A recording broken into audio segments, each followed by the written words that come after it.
The Sunman.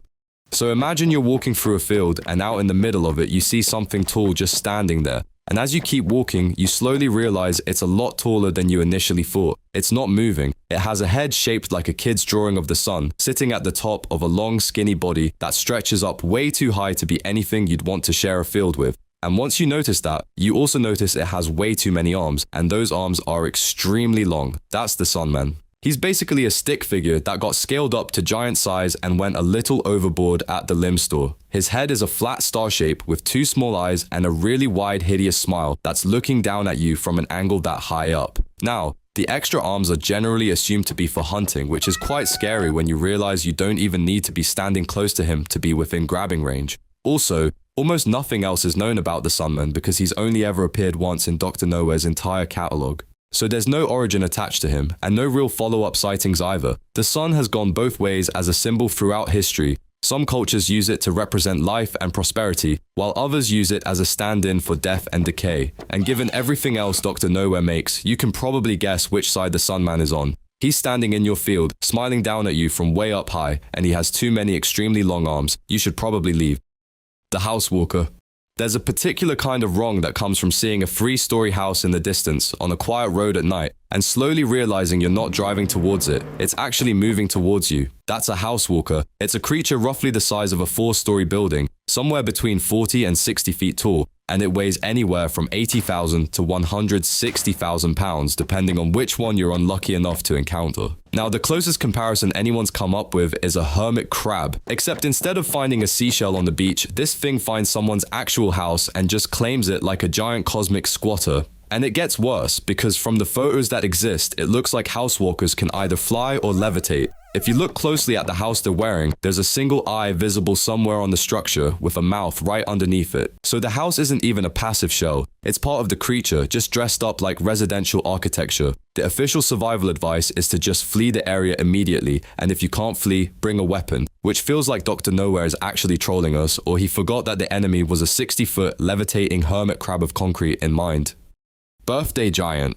If you live in a quiet old town and you're throwing a kid's birthday party, you'll probably notice 3 roughly 40-foot tall figures standing at the edge of the town. They're slowly walking towards your house, just right around the time everyone gets ready to sing happy birthday.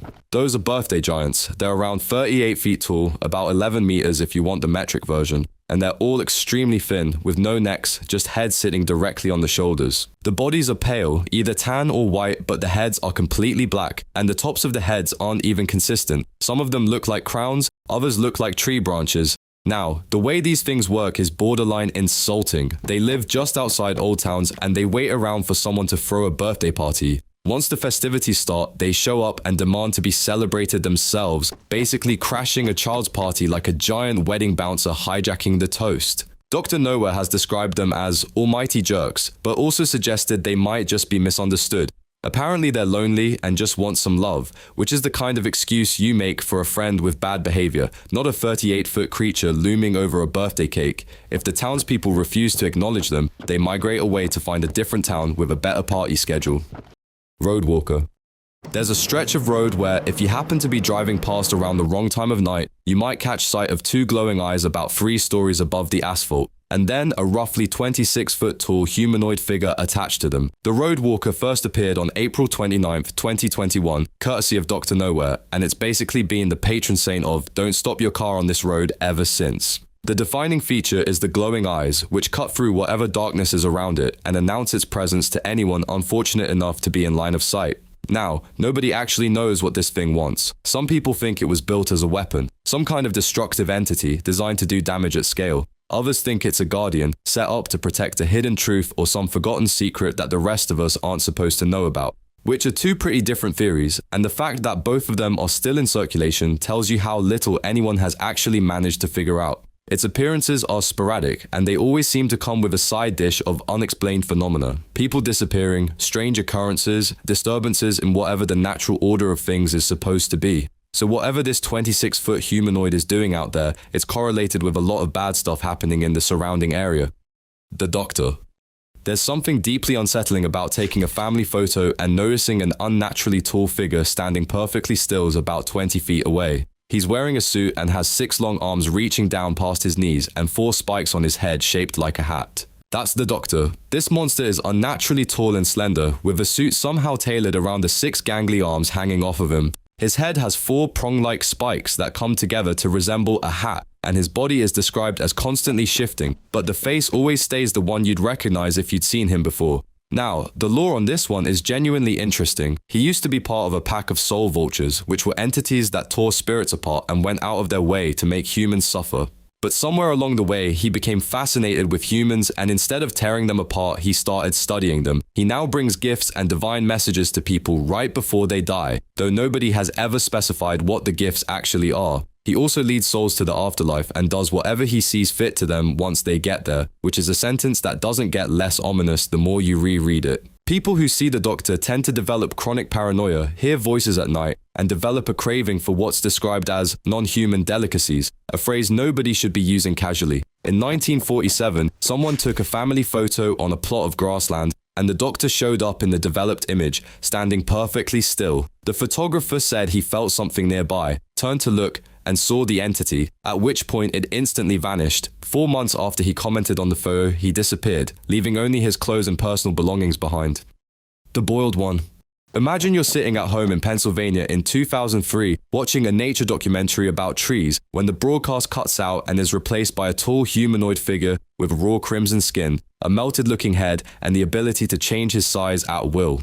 That's the Boiled One. His official classification is PHEN228, and he's a cognitohazardous demonic entity who can grow or shrink himself depending on whether he wants to be seen or whether he needs to fit into a specific space, which is a pretty significant skill set for something already this disturbing looking. He has a misshapen head with a melted appearance, a gaping mouth full of teeth, and wiry hair-like appendages sticking straight out of his head.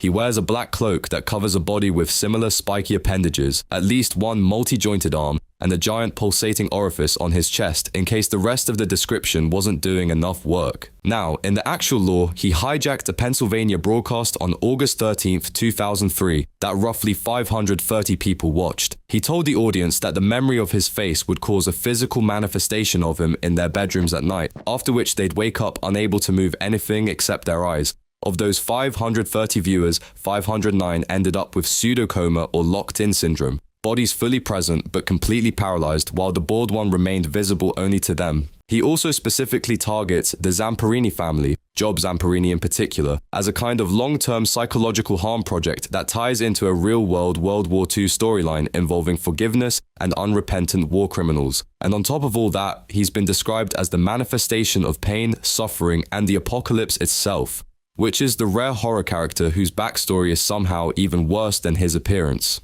Amber. A long-fingered hand the size of a baseball bat punching through your bedroom window on a fall night in rural Tennessee is not how most people want to be woken up.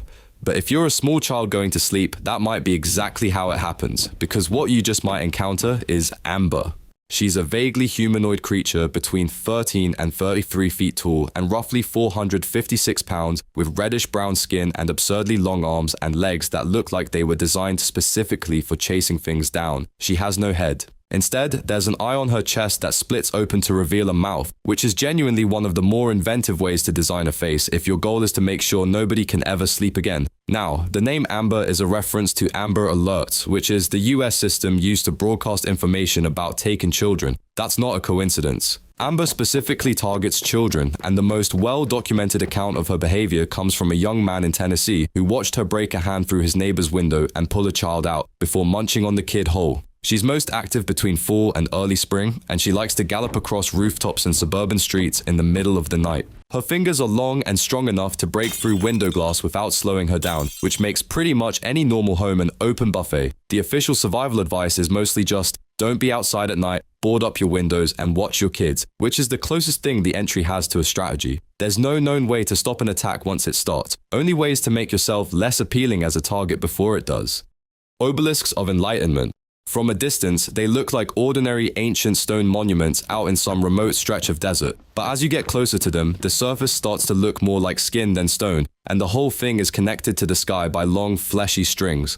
What you're seeing are the Obelisks of Enlightenment. They range anywhere from 10 to 150 feet tall, and despite looking like they weigh as much as an actual obelisk, the heaviest ones cap out at around 250 pounds. So whatever they're made of, it's not stone. The fleshy exterior gives away the rest of it, because these things are alive. Their faces resemble another Dr. Nowhere creature called the Locust, which suggests some kind of family resemblance going on between his entities, or he's just running out of ideas, and the strings that come out of them extend up into the sky to connect with something nobody has ever identified. Now, obelisks have been spotted in a lot of weird places: deserts, the bottom of oceans, and even the moon. So they're not really limited by environment the way most living things are. They do move, but only at a rate of about 2 inches per year, so you'd have to track one over a lifetime to notice it actually getting anywhere. If a human approaches one, the obelisks use those fleshy strings to grab them, which is probably why the only people who've seen them up close are the ones who didn't come back. Dr. Nowhere has dated them to around 2800 BC, and people from various ancient cultures refer to them as the fathers of true north. There's also folklore about a sound called the Song of the Divine Contour, angelic singing that draws people toward them, even when those areas have been cordoned off by governments, which is one of those details that retroactively explains the body count. If you enjoyed this video, hit that like button and subscribe. And if there's any video idea you want me to cover next, drop it in the comments. I always check them out. Thanks for watching, and see you in the next one.